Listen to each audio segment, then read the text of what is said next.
Hi, we're now in section 3.5. You've been going through all of these derivative rules, and we're just now into implicit differentiation, and it just gets more and more complicated because you have to remember more and more rules. So I'm going to go through 3 problems from this section just to give you a little bit of help, and I hope this does help. So this is number 9 from section 3.5, and we're supposed to find dy dx by implicit differentiation. So the idea here is that it would be rather difficult to solve this for y. We could do it, but it would be rather complicated, and it's actually easier to leave this not solved for y. In other words, we're going to leave it as an implicit, and we're going to find the derivative that way. So we're going to take the derivative of this whole expression. Some of these are easy, right? I mean, the derivative of 24, of course, that's just 0. That part's easy. Derivative of 9x, yes, of course, that's no problem. That part's rather easy. Derivative of 9x, we just get 9.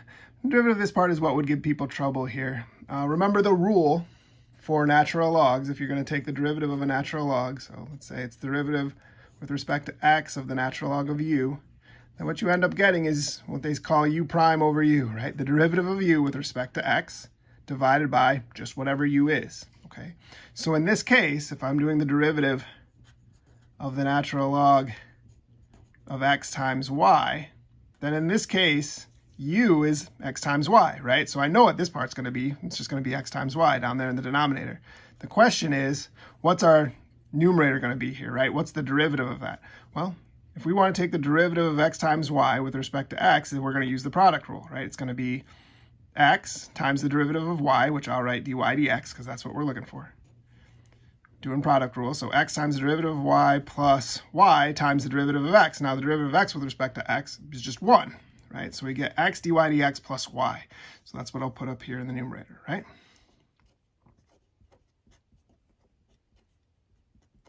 Okay, so we're going to have that for the derivative of this term, this natural log of xy term here, right? So before this here, I'll put x dy dx plus y over x times y.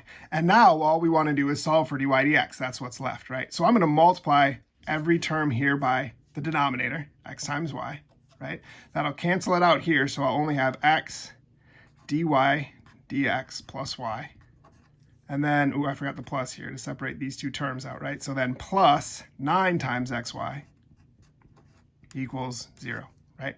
Now, from here, relatively easy to solve for dy dx, right? I'm going to bring over the y and the dy dx and make them negative, so maybe negative y minus 9xy all over, right? And then I divide, oh, I'm sorry, I meant this to be dy dx here. Right, so to isolate dy dx, we're going to move these two terms over, right? Negative y, negative 9xy, and then divide by x. Okay, so that's our derivative right there. That's our solution. It's all about staying organized. Notice how I didn't try to do the whole derivative in one step here. I went off to the side, and the part that was more complicated, I kind of figured that off to the side, and then I kept going. Of course, this had 2 easier parts, which made it a little bit easier, but that complicated part, right, do that off to the side. Try to stay organized that way. All right, the next one I like to tell people about is number 14 because there's this little unmotivated trick that makes the whole thing easier. We're supposed to find the second derivative in terms of x and y. So first derivative in this case is rather simple. We're going to do 4 power rule here, right? So 4y cubed dy dx, remember that dy dx is the chain rule, right? Equals, derivative of this term is 9x to the 8th, right? So solving for dy dx, all I have to do is divide both sides by 4x to the 3rd. So it's 9x to the 8th over 4x to the 3rd. So that's the first derivative for y to the 3rd. That's the first derivative, right? Now to find the second derivative, we're going to have to do the derivative of this, right? So we need a little bit of quotient rule, all right? So my second derivative, here comes my quotient rule, right? Denominator times the derivative of the numerator. I'm just going to do that right now. It's going to be, oh, I told you I was going to show you an unmotivated trick. I kind of skipped my unmotivated trick here. Before you take the second derivative, there's something that you can do to this one to make this whole process that's about to happen easier. Now let me show you what that is. So what I notice here is that I've got an x to the 9th and a y to the 4th, and those are equal to each other. So here, if I had an x to the 9th over y to the 4th, I could cancel those factors off and make them 1, right? Because they're equal to each other in this case. So what I'm going to do is multiply the numerator by x to make this be x to the 9th. And multiply the denominator, of course, by x also to keep it, right? I'm multiplying by 1 here. We can't change it. So I'm going to multiply also by y to make this one y to the 4th, right? The y to the 3rd is going to become a y to the 4th if I multiply by y. But of course, I have to do that in the numerator as well. So this derivative is equivalent to 9x to the 9th y over 4x y to the 4th. Now, like I said before, if y to the 4th in this problem is equal to x to the 9th, then these two are equal to each other and we can reduce them as a common factor in the numerator and denominator. So what I'm left with is 9y over 4x. This form of the derivative is going to make finding that second derivative a whole lot easier. Instead of starting here, we'd have a lot of common factors and things when we go through it. This is going to be a lot easier to take the derivative of. So I'm going to say the second derivative with respect to x is equal to, now I'm going to do my quotient rule, right? Denominator times the derivative of the numerator, in this case is just 9 dy dx, minus the numerator, 9y, times the derivative of the denominator, which is 4, all over the denominator squared, which is going to be 4x quantity squared, or 16x squared, right? Simplifying that a little bit, 9 times 4x is going to be 36x. dy dx I'm going to replace with the other dy dx I had, right? So I'm going to put this in for what dy dx is equal to, right?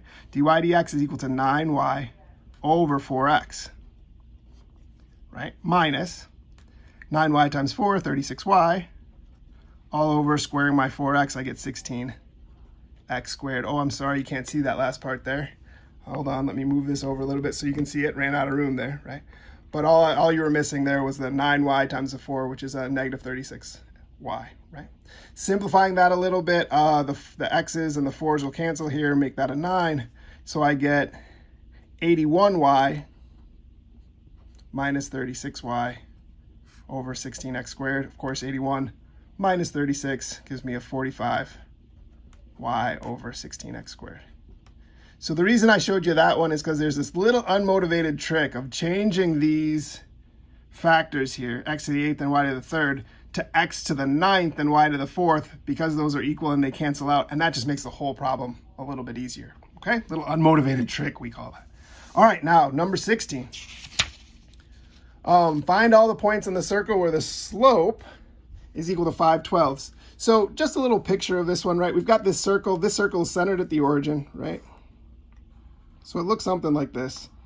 I'm not really concerned with what the radius is right now, but I want all the points on this circle where the slope is equal to 5/12. And what I notice about what's going to happen here is if I want the slope to be positive, the tangent line is going to have to be positive, the slope of the tangent line. And that's only going to occur in this quadrant, right, in quadrant number 2, and down here in this quadrant, quadrant number 4, right? Because in these two quadrants, in quadrant 1 and quadrant 3, the tangent lines would have a negative slope, right, sloping down, okay?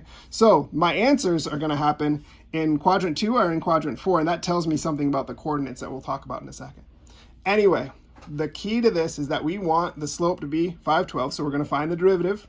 We're going to set the derivative equal to 5/12, right? Okay, so derivative of 2x with respect to x, derivative of x squared with respect to x is 2x. Y squared, I get 2y dy dx. Derivative of a constant is always just 0, right?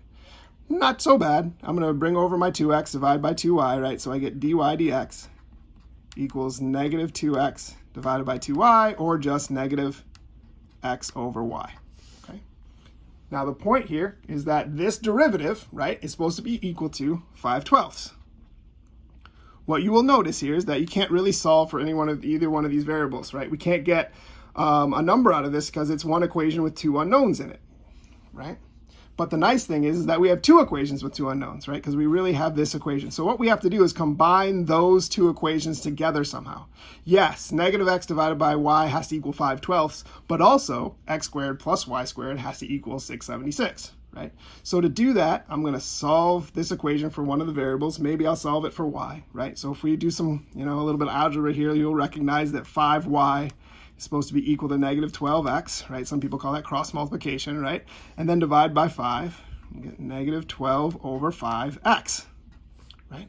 So y has to equal that, but I can plug that expression for y into the other equation. So I get x squared plus y squared, but my new y value is negative 12 over 5x squared. X squared plus y squared is supposed to equal 676, right?